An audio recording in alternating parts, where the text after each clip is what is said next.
तो गाइस मैं हूं अंकित और आप दिख रहे हैं रेसलिंग फैंस नेटवर्क। शुरू करते हैं भाई अपनी बातों को हम लोग सबसे पहले as styles and road dog से। तो भाई कल मैंने आपको एक अपडेट बताई कि रोड डॉग को ऑफिशियली नेम किया गया कि वो स्मैकडाउन के होने वाले हैं को लीड राइटर यानी कि भाई वो स्मैकडाउन की राइटिंग टीम के हेड पे होने वाले हैं। अब ऐसे में लोग इस चीज़ से बहुत ज़्यादा डिसअपॉइंटेड थे कि भाई 2017 में ऐसे लिखता था वैसे लिखता था, बुकिंग खराब थी, 50 चीज़ें। एंड उसमें बताया ये भी जाता था भाई कि वो ट्विटर पे आके डिफेंड भी करते थे अपनी बुकिंग को, तो वो और भी ज़्यादा हाईली अनप्रोफेशनल था, ऐसा फैंस का कहना था, बहुत बड़े बड़े अकाउंट्स का कहना था। लेकिन एज स्टाइल्स आते हैं भाई रोड डॉग के सपोर्ट में एंड उनको डिफेंड करते हैं। आप देख सकते हो कि भाई यहाँ पे एज स्टाइल्स का ट्वीट क्या लिखते हैं। एज स्टाइल्स लिखते हैं, before judging this guy from his past performance as the head writer, just know that there was a man who pegged it apart to the point that it was no longer his ideas any more. तो कहना है as styles का कि तुम लोग इसके पीछे पड़े हुए हो, तो एक चीज़ जान लो भाई इसको जज करने से पहले कि जब ये हेड राइटर था इसकी बुकिंग खराब थी, वो सब मानने बात है, ठीक है।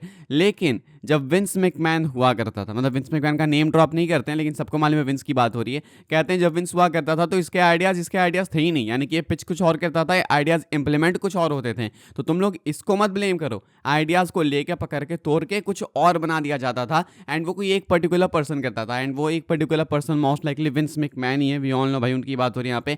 तो रोड डॉग को कुछ इस तरीके से सपोर्ट करते हैं एज स्टाइल्स। बाकी फैंस भाई देखो, जिनको नहीं पसंद है रोड डॉग उनको थोड़ा टाइम लगेगा रोड डॉग की बुकिंग को एक्सेप्ट करने में। शायद अभी जो कह रहे हैं लोग कि इनकी बुकिंग के कारण स्मैकडाउन खत्म हुई है, मतलब खराब हुई, आई मीन, तो वो सही भी हो सकती है because SmackDown is like unwatchable भाई, फिलहाल तो अनवॉचेबल है। मंडे नाइट रॉ थोड़ी सी ठीक है, स्मैकडाउन बिल्कुल अनवॉचेबल है। आई होप कि इंप्रूव करें एंड अगर एज स्टाइल्स ऐसा कह रहे हैं तो डेफिनेटली एज स्टाइल्स काफ़ी कुछ जानते होंगे। एज स्टाइल्स सपोर्ट में आते हैं रोड डॉग के। लेट्स होप भाई कि रोड डॉग की बुकिंग अच्छी हो जाए।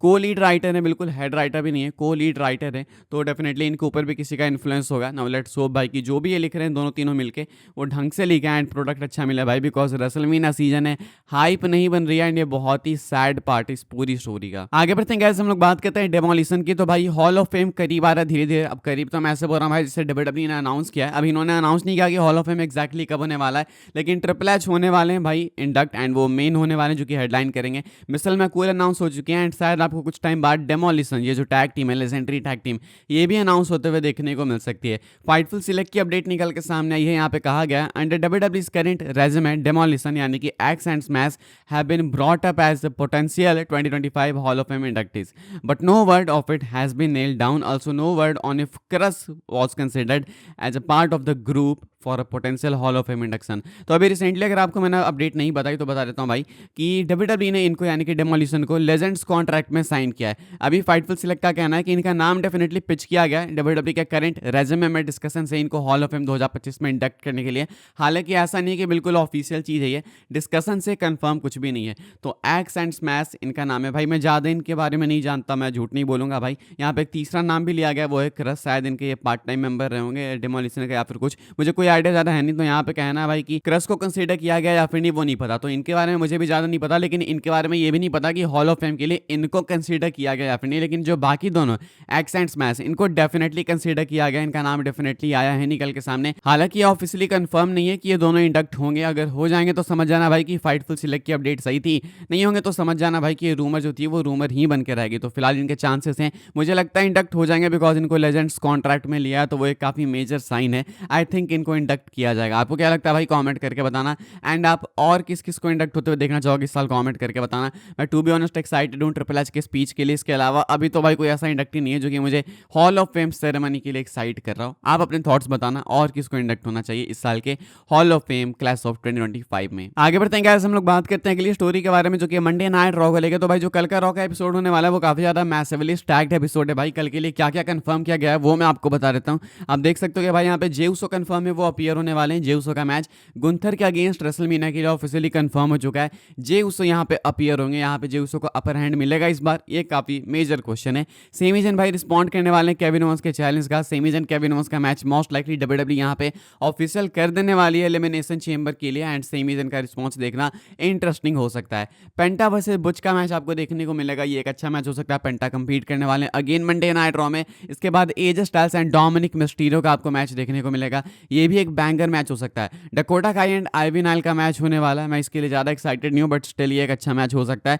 देन रॉक्साना एंड रकी रोड्रिगेज का मैच एलिमिनेशन चेंबर क्वालिफायर है। यहाँ पे अगर रॉक्साना पहले जीत जाएंगी भाई तो एलिमिनेशन चेंबर मैच में जाएंगी। आई वांट कि वो जीत जाए। रकी रोड्रिगेज एनीवे भाई वहाँ पे जाके क्या ही करेंगी, लिम मॉर्गन तो है ही है, तो मैं चाहता हूँ यहाँ पे रॉक्साना पेरेस को विक्ट्री मिले। इसके बाद है Seth Rollins and Finn Balor का match elimination chamber qualifying match. मुझे पूरा बिलीव है भाई कि अपना मेन इवेंट होगा एंड यहाँ पे आई थिंक कि सेथ रॉलिंस जीत सकते हैं। ऐसा नहीं कह सकते कि फिन बैरर जीत ही नहीं सकते हैं, जीत सकते हैं, लेकिन सेथ रॉलिंस के चांसेस ज़्यादा, बिकॉज शायद उनका एलिमिनेशन चेंबर में मेजर रोल हो सकता है। ऑलरेडी वहाँ पे सीएम पंक हैं, तो मुझे लगता है यहाँ पे सेथ रॉलिंस को विक्ट्री मिलेगी एंड रॉलिंस यहाँ से जीत के मैच को क्वालिफाई कर जाएंगे एलिमिनेशन चेंबर के लिए एंड अपना elimination chamber match completely set हो जाएगा। आगे बढ़ते हैं गाइस, बात करते हैं अगली स्टोरी के बारे में, जो कि है जॉन सीना कोडी रोड सीएम पंक को लेकर। इनका मैच रेसलमेनिया 41 में क्यों होना चाहिए, इसको लेकर एक बहुत ही अच्छी थ्योरी है मेरे पास। अपडेट बिल्कुल नहीं, अपडेट इसको मान के मत लेना। क्या है ये थ्योरी, मैं आपको बताता हूँ फटाफट से। ये पोस्टर पहले तो भाई बहुत कमाल का इन्होंने बनाया, मुझे बहुत अच्छा लगा। थ्योरी क्या मैं आपको बताता हूँ, आखिर क्यों सीएम पंक कोडी रोड जॉन सीना का मैच होना चाहिए रेसलमेनिया में, सीएम पंक रॉलिंस रोमन का क्यों नहीं। देखो ऐसे में है क्या कि रॉलिंस रोमन सिंगल्स मैच होना डिजर्व करता है, बाकी इधर CM Punk John Cena and Cody का मैच होगा तो ये काफी अनप्रेडिक्टेबल हो जाएगा। मुझे लगता है यहाँ पे अगर ट्रिपल थ्रेट होगा तो सीएम पंक जीत जाएंगे टाइटल एंड उसके बाद समर स्लैम तक वो रेन करेंगे। Then John Cena versus CM Punk SummerSlam में होगा। समर स्लैम में काफी हिस्ट्री रही है भाई इनकी, तो वो कॉल बैक मोमेंट हो जाएगा एंड वहां पे फाइनली जॉन सीना बन जाएंगे अनडिस्प्यूटेड चैंपियन। उसके बाद आधे साल जितना भी टाइम बचेगा जॉन सीना के पास फेयरवेल टूर में, वो टाइटल को डिफेंड करेंगे, रेन करेंगे एंड एंड में उनके आखिरी मैच में रैंडी ऑर्टन उनको डीथ्रोन करेंगे इस टाइटल के लिए। ऐसे में रैंडी ऑर्टन के पास ये टाइटल आ जाएगी, उसके बाद जॉन सीना रिटायर हो जाएंगे एंड देन जब यहाँ तक ये कहानी पहुंच जाएगी तो ऑलमोस्ट हम लोग रेसलमेनिया 42 के सीजन में एंटर कर रहे होंगे, यानी कि रॉयल रंबल 2026। तो उस टाइम पे कोडी रोड्स रैंडी ऑर्टन के साथ वापस से फ्यूड कर सकते हैं, वापस अपनी टाइटल रिक्लेम करने आ सकते हैं एंड देन हमें ये पेंडिंग फ्यूड जो ऑलरेडी पेंडिंग है Randy Orton and Cody Rhodes की फ्यूड हमें देखने को मिल सकती है मे बी फॉर रेसलमेनिया 42।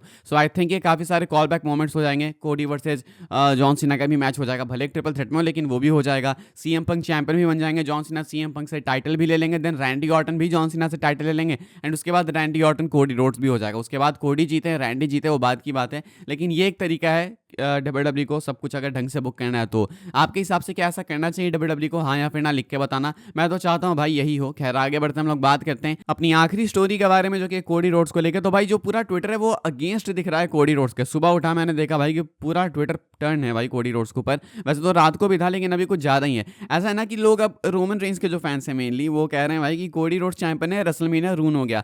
मतलब काफ़ी सारे ट्वीट्स देखे भाई मैंने, काफ़ी सारे, जहाँ पे लोग ऐसा क्लेम कर रहे हैं कि जब रोमन चैंपियन था पिछले साल तक तो लोग कहते थे कि हाइप नहीं बन रही है, या फिर उससे पहले हाइप नहीं बन रही है तो रोमन पार्ट टाइमर है वो तो नहीं आ रहा है तो हाइप इसलिए नहीं बन रही है। लेकिन अब तो आपका चैंपियन फुल टाइमर है तो अब आपकी हाइप क्यों नहीं बन रही है। कुछ लोग कह रहे हैं कि triple H and Cody Rhodes दोनों ने मिलकर रेसलमेनिया को रून कर दिया है। इनफैक्ट इंटायर डब्ल्यूडब्ल्यू का नाम ले रहे हैं भाई कि पूरी डब्ल्यूडब्ल्यू को Cody Rhodes and triple H ने मिलकर रून कर दिया है। लोग कह रहे हैं कि अनडिस्प्यूटेड चैंपियन भाई अपना कोडी एंड उसके बारे में मेन कोई बात ही नहीं कर रहा है, तो रेसलमेनिया डेफिनेटली रून होगी। तो फैंस का कहना है कि जो हाइप डाउन हुई है वो कहीं ना कहीं इसलिए हुई है बिकॉज रोमन चैंपियन नहीं है। अगर रोमन चैंपियन होता, उसके राउंड बातें होती, उसके पास वो टाइटल रहती, उसके पास वो ऑरा रहता जो कि कोडी के पास नहीं है एंड कोडी वाला एक्सपेरिमेंट फेल हो गया। ऐसे कई सारे ट्वीट्स मैंने देखे, मैं इस पर आपके ओपिनियन जानना चाहूंगा कि आप अग्री करते हैं हाँ या फिर ना, कमेंट करके बताना। लेकिन ये तो एक फैक्ट है भाई कि अभी फिलहाल कोडी रोड्स को रोमन रेंज के फैंस के द्वारा फिर से काफी हेट मिल रही है बिकॉज उनको लगता है कि रेसलमेनिया 41 की हाइप कोडी के कारण डेड हुई है। फिलहाल भाई इस वाले वीडियो के लिए सारी अपडेट्स थी। आई होप सबको इन्फॉर्मेशन मिली हो तो वीडियो को लाइक करें, शेयर करें, सब्सक्राइब करें चैनल को, ताकि आने वाले टाइम के अंदर आपको और भी सी डब्ल्यूडब्ल्यू की न्यूज़ अपडेट्स जानने को मिलते रहे। फॉलो कर सकते हैं आप लोग मुझे इंस्टाग्राम एंड ट्विटर पर, लिंक आपको मिल जाएगी डिस्क्रिप्शन में। ज्वाइन कर सकते हैं व्हाट्सएप चैनल को, उसके भी लिंक है डिस्क्रिप्शन में। मिलूंगा मैं आपसे अगले वीडियो में, तब तक के लिए good bye, thanks for watching.